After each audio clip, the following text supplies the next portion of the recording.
এই অন্তর্বর্তীকালীন সরকার হচ্ছে ইতিহাসে সর্বোচ্চ জনসমর্থন পাওয়া সরকার।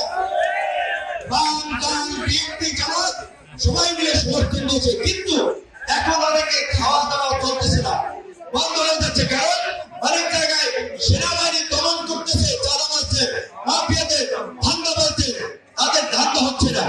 এখন তারা অনেকে দেখছে যে কোনো মতে যদি তাড়াতাড়ি একটা নির্বাচন হয় তাহলে আমরা ক্ষমতা আসতে পারলে ভাগ বাটোয়ারা করে খাওয়া যাবে।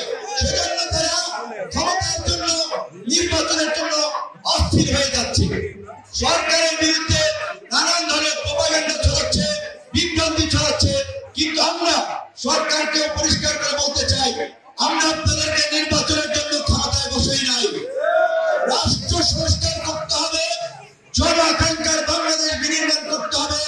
এই যে আপনারা যে 15টি কমিশন করেছেন, সংবিধান সংস্কার, নির্বাচন সংস্কার, দুর্নীতি দমন সংস্কার, এরকম বিভিন্ন সেক্টরের সংস্কার, এই সংস্কারগুলো হওয়ার পরেই আপনাদেরকে নির্বাচনের কথা ভাবতে হবে।